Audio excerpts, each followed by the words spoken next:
Assalamualaikum warahmatullahi wabarakatuh. Alhamdulillahi rabbil alamin. Hamdan syakirin, hamdan na'imin. Hamdan yuafi ni'mahu wa yukafi'u mazidah. Ya Rabbana lakal hamdu kama yanbaghi li jalali wajhikal karim wa 'azimi sultanik. Amma ba'du. Pertama kita bersyukur kepada Allah Subhanahu wa taala yang senantiasa memberikan kenikmatannya kepada kita, baik nikmat kesehatan, nikmat keislaman dan nikmat keimanan. Salawat menyertai salam tak lupa kita curahkan kepada junjungan Nabi besar kita, yaitu Nabi Allah Muhammad sallallahu alaihi wasallam, yang senantiasa menjadi qudwah bagi kita semua, huswatun hasanah bagi kita semua. Insyaallah pada kesempatan kali ini saya akan membahas tentang sholat safar. Pertama perlu kita ketahui makna safar itu sendiri. Safar berasal dari kata safara yasfuru sufura, yaitu melakukan suatu perjalanan. Kemudian secara istilah as-safaru huwal khuruju ala qasdi qat'i masafatil qasri asy-syar'iyyati fiha fawqaha, keluar dengan maksud untuk melakukan perjalanan yang membolehkan untuk mengqasar salat secara syariat. Kemudian kita dapat menyimpulkan bahwasanya salat safar adalah salat yang dilakukan seseorang ketika melakukan perjalanan atau dalam keadaan musafir. Melakukan perjalanan yang dimaksud adalah bepergian meninggalkan tempat tinggalnya. Adapun pembagian safar, yang pertama, safar dalam ketaatan. Ketika seseorang melakukan perjalanan yang dilakukan dalam rangka menunaikan ketaatan kepada Allah Subhanahu wa taala dan Rasulnya. Contoh, menunaikan haji, umroh dan lain sebagainya. Yang kedua ialah safar maksiat. Ketika seseorang melakukan perjalanan, kemudian dalam perjalanan tersebut melakukan sebuah kemaksiatan, melakukan pelanggaran yang disyariatkan oleh syariat Islam. Yang ketiga ialah safar mubah, perjalanan untuk melakukan aktivitas yang dihalalkan secara syar'i, seperti perjalanan dalam berdagang, rekreasi dan lain sebagainya. Namun safar jenis ini dapat bernilai ibadah jika terpenuhi syariat syarat-syarat ibadahnya. Kemudian batas daripada jarak. Batas jarak mencapai 48 mil atau 85 kilo. Ini pendapat dari mayoritas ulama Syafi'i, Hambali dan Maliki.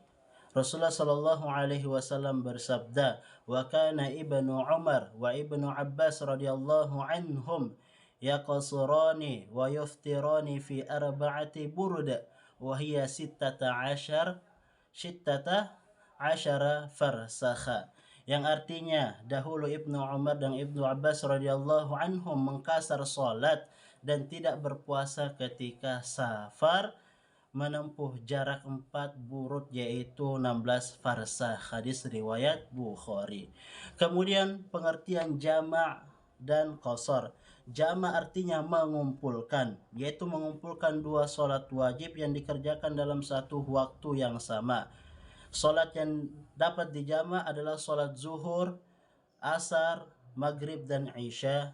Adapun pembagian daripada jama' ialah ada jama' taqdim, yaitu mengumpulkan dua solat yang dikerjakan sekaligus di waktu solat yang lebih awal, seperti mengumpulkan solat zuhur dan asar yang dikerjakan pada waktu zuhur, atau mengumpulkan solat maghrib dan isya yang dikerjakan di waktu maghrib.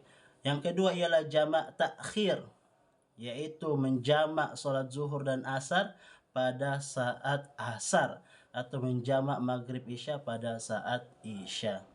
Adapun qasar ialah salat yang diringkas. Artinya salat fardu yang 4 rakaat diringkas menjadi 2 rakaat.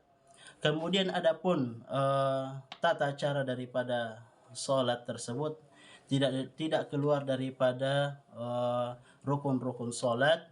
Yang pertama, niat salat jamak qasar, takbiratul ihram, kemudian melaksanakan salat duhur 2 rakaat, salam, kemudian berdiri lagi berniat salat yang kedua, yakni salat asar, takbiratul ihram, melaksanakan salat asar 2 rakaat kemudian salam. Ini niat salat jama' ataupun qasar. Kemudian ada rukhsah.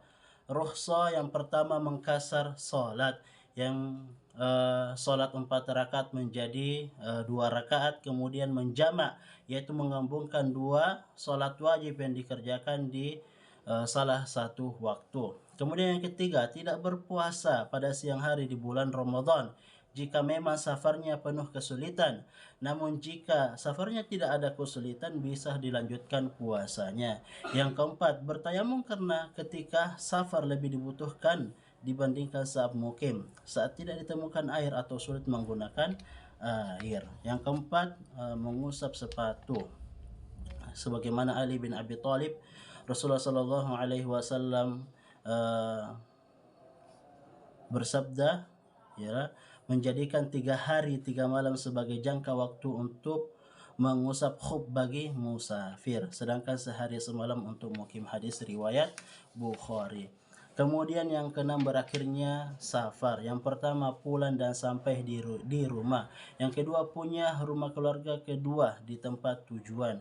Yang ketiga, berniat menetap ataupun mukim lebih dari 4 hari. Rasulullah Shallallahu Alaihi Wasallam ketika datang ke Mekah untuk haji, beliau tidak menetap di Mekah kecuali selama 4 hari. Beliau mengkasar solat, kemudian beliau keluar menuju Mina.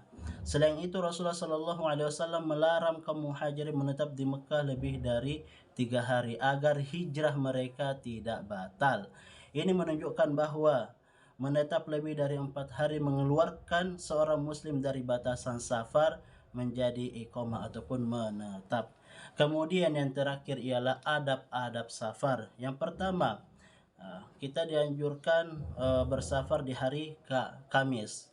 Ka'ab bin Malik Rasulullah Shallallahu Alaihi Wasallam bersabda, Rasulullah Shallallahu Alaihi Wasallam hampir tidak keluar dalam safar kecuali pada hari Kamis. Hadis riwayat Bukhari. Yang kedua, bertakbir 3 kali ketika sudah naik di atas kendaraan. Ini sesuai dengan doa yang dianjurkan oleh Rasulullah Shallallahu Alaihi Wasallam. Subhanallazi sakhkhara lana hadza wa ma kunna lahu muqrinin wa inna ila rabbina lamunqalibun.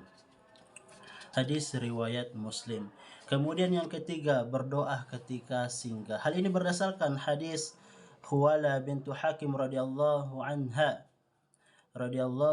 Beliau berkata, saya mendengar Rasulullah Shallallahu Alaihi Wasallam bersabda, barang siapa yang singgah di suatu tempat kemudian mengucapkan a'udzu bikalimatillahi tammati min syarri ma khalaq, aku berlindung dengan kalimat Allah yang sempurna dari kejahatan apa-apa yang telah Dia ciptakan. Tidak ada suatu pun yang akan membahayakannya sampai dia beranjak dari tempat itu. Hadis riwayat Muslim. Yang keempat, jika jumlah orang yang bepergian ada 3 orang atau lebih, disunnahkan mengangkat ketua rombongan. Yang kelima, dianjurkan bagi musafir ketika berpamitan dengan keluarga dan kawannya mendoakan mereka. Yang keenam, wanita yang bersafar hendaknya disertai dengan mahram. Yang ketujuh, bertakbir tak kala mendaki ataupun naik di pendakian, dan bertasbih ketika menurun. Disunahkan bagi musafir untuk bertakbir mengucapkan Allahu Akbar sekali, 2 kali atau 3 kali tak kala perjalanan menaik, dan bertasbih mengucapkan subhanallah tak kala perjalanan menurun. Ini berdasarkan hadis Jabir radhiyallahu anhu, dia berkata, kunna idza sa'idna kabbarna wa idza nazalna sabbahna. Dahulu apabila kami berjalan menaik, kami bertakbir, apabila turun kami bertasbih. Hadis riwayat Bukhari. Yang terakhir ialah adab-adab daripada safar ialah segera pulang menemui keluarga jika urusan telah selesai. Mungkin ini saja yang dapat saya sampaikan. Semoga bermanfaat bagi kita semua tentang pembahasan sholat safar. Billahi taufiq wal hidayah. Assalamualaikum warahmatullahi wabarakatuh.